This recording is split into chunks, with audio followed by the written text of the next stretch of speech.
Li. A teraz będziemy do sali językowej, w której uczymy się języku obcych.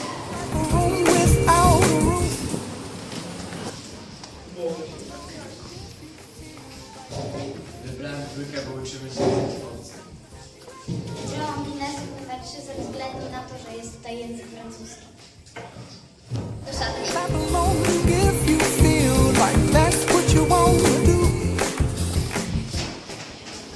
Wybrałam trójkę dlatego, że mam miejsce na kosmetyki. Wybrałam trójkę dlatego, że mam tu dużo znajomych. Wybrałem trójkę, ponieważ jest tu wysoki poziom nauczania. Mamy tu dobrą opiekę medyczną. Co się stało? Wszystko dobrze? Wychodzę? Zaraz się pytam problem. Rozwijały swoje zainteresowanie swoich pasji. Odcinek koncentralny.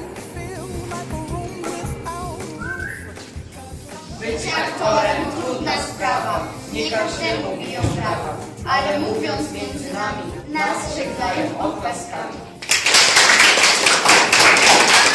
Teraz wiecie, dlaczego ja i moi koledzy i koleżanki z klasy pierwszej F weszli gimnazjum numer 3.